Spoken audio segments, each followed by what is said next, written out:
Greetings, ladies and gentlemen. I'm Richard Taylor.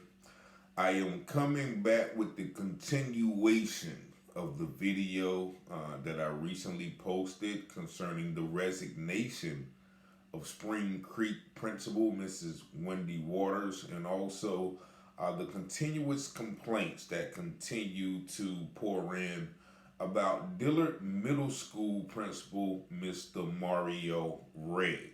Now, I posted the video last night, and someone messaged me this morning and stated that the audio went out when I started talking about Mr. Ray's situation. So I wanted to come back on and see if I can redo that part of the video. If you do want to know what happened with Mrs. Waters' resignation, you can go back and watch the other video. But Mr. Ray, the principal at Dillard Middle School, came under scrutiny last year by a few teachers and also some citizens. A backstory on how I got involved was I met Mr. James Hennett at the library. He was inquiring about how to start a civil rights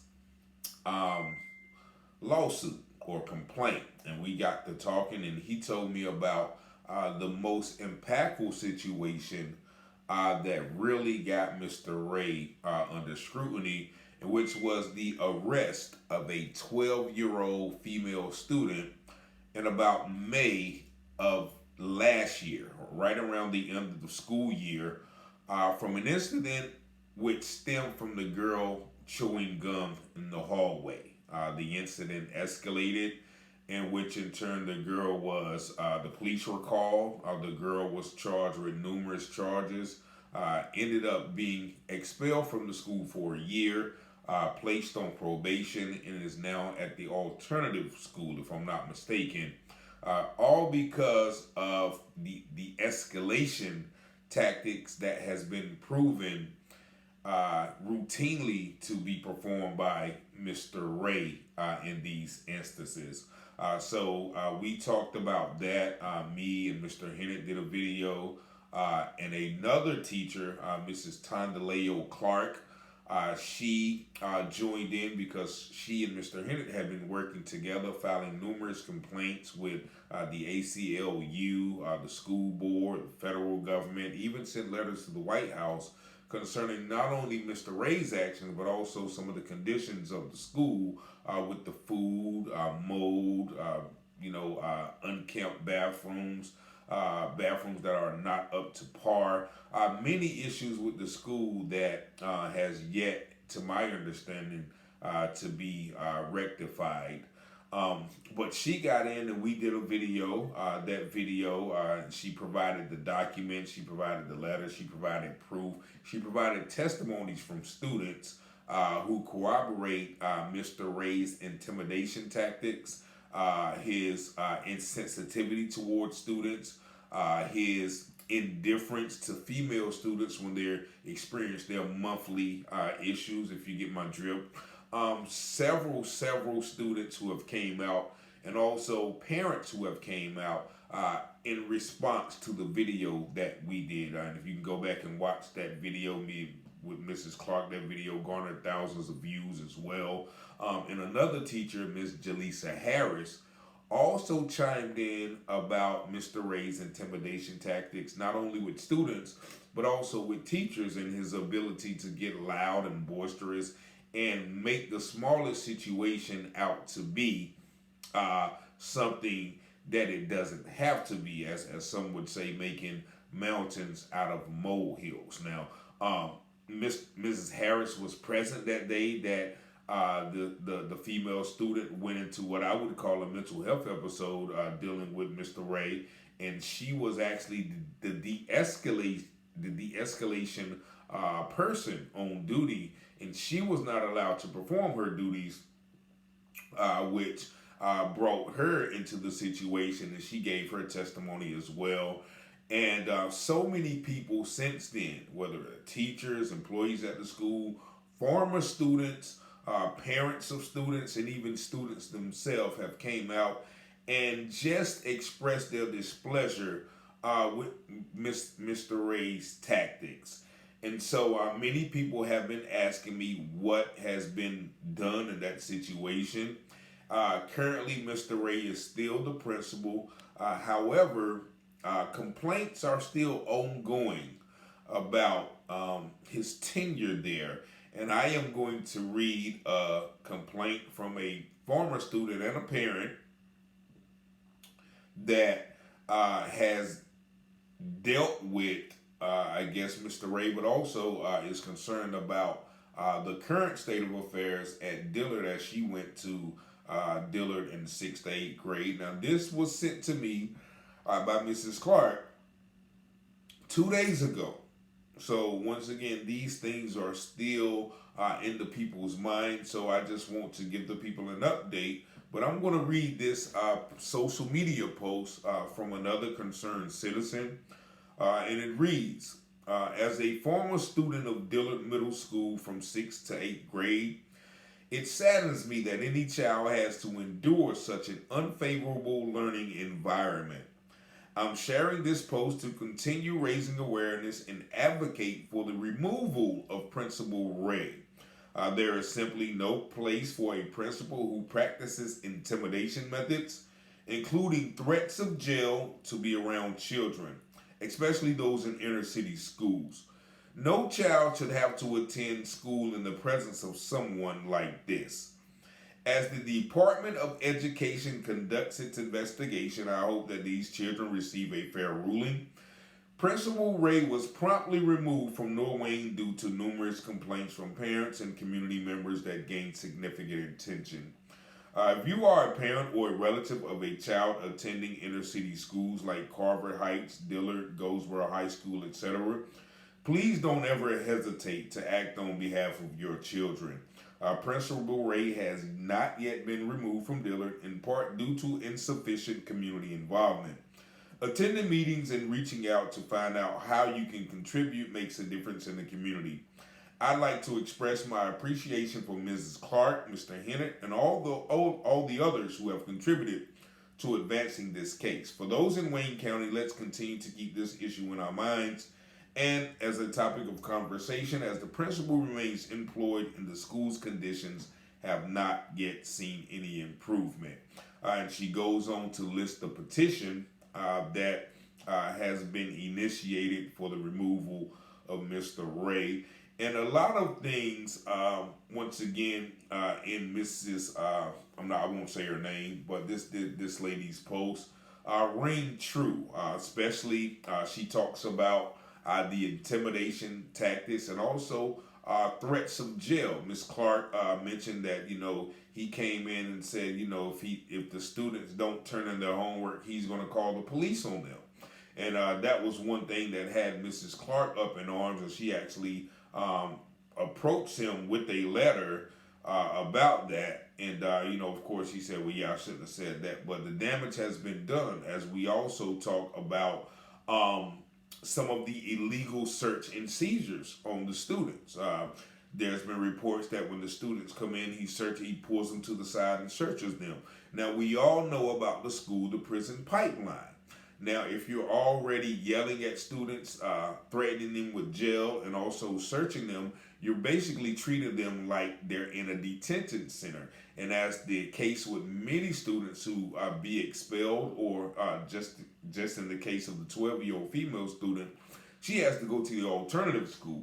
Now, the alternative school is basically one step away from the training school, as they call it, or the kiddie jail. And as I mentioned before, most of the people who I know that went to training school ended up in jail. Some of them are still there or going back and forth. So that's something to be noted, because once again, when you're yelling, when you intimidating students, when you're threatening with jail, and also teaching them,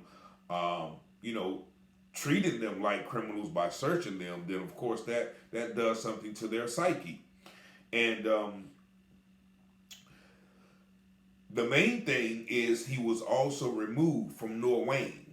He was removed from Norwayne because after his DWI and I guess some other misdeeds, the parents got together. They went to the school board and they promptly got him removed. And that's one issue that we're having in this case. A lot of people share their experiences. They comment on social media. But if you're not going out to the school board meetings in droves or in numbers, then those in power who make these decisions are going to consider that as empty chatter. So basically what this lady says, and I agree, is, don't hesitate to go to those meetings. Let your voice be heard, because that is the only way that we are going to ensure that our children don't have to learn in those unhealthy environment. And this is something that numerous students and teachers have corroborated is his propensity, to get loud and to get boisterous. And from my understanding, he's actually diagnosed with either ADD or ADHD or bipolar disorder or something.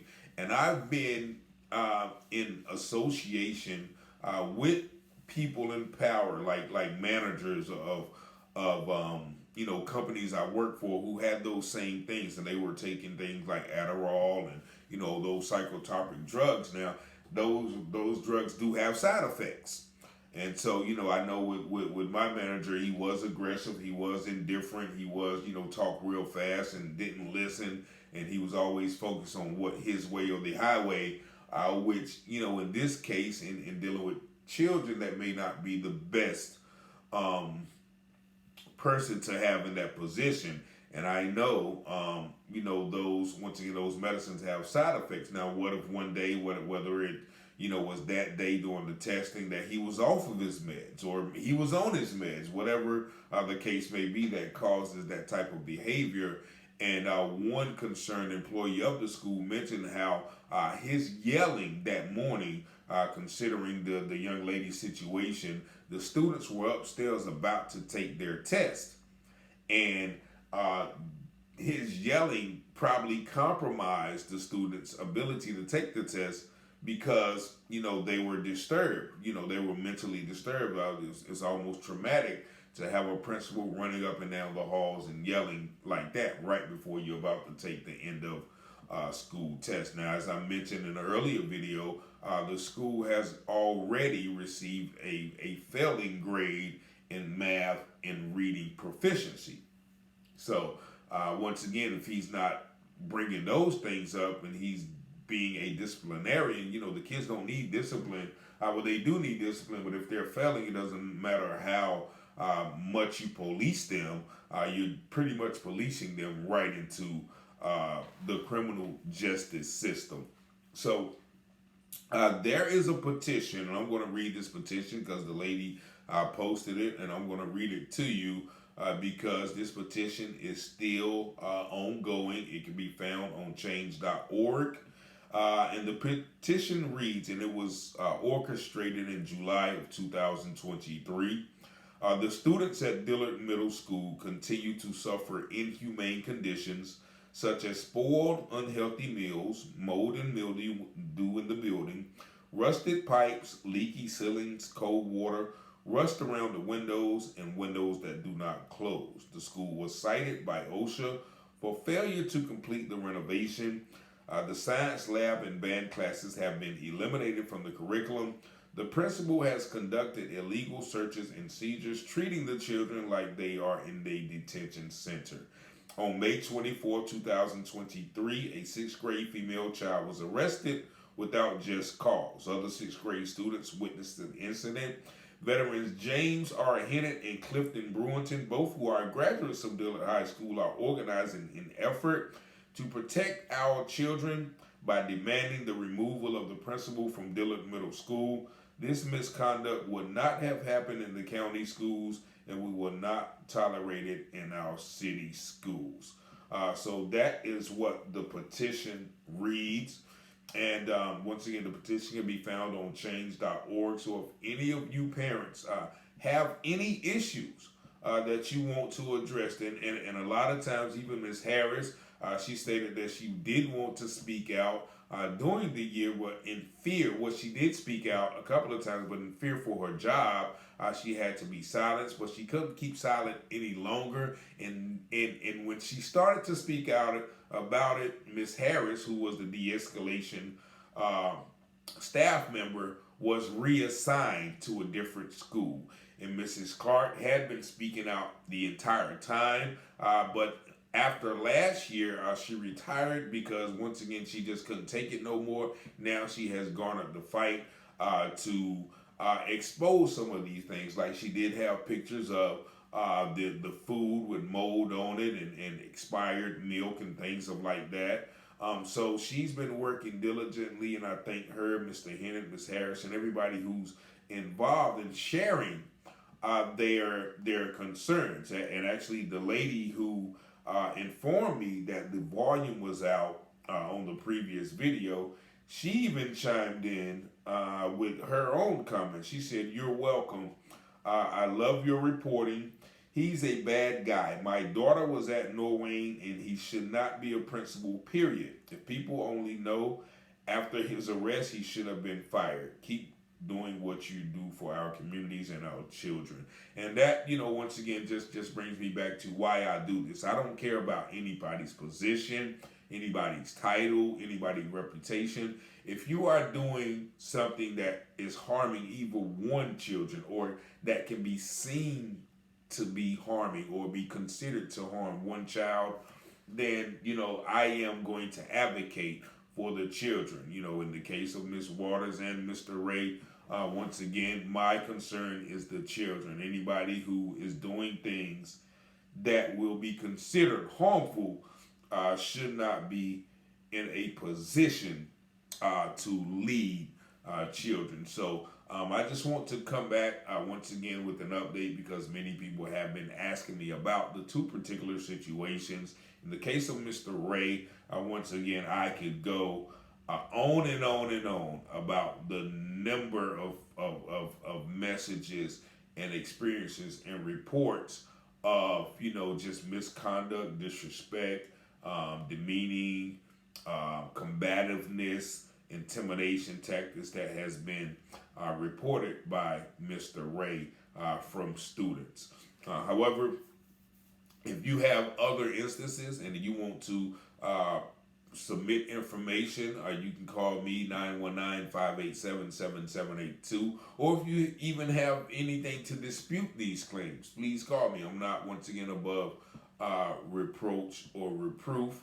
But nevertheless, my goal is to make sure that, those who are in position of helping our students are being held accountable and doing their job with the utmost integrity and moral ethics. So I am going to be out. If you want to, once again, figure out what happened with Mrs. Waters, you can watch the previous video. But thank y'all for watching. God bless y'all and have a blessed day.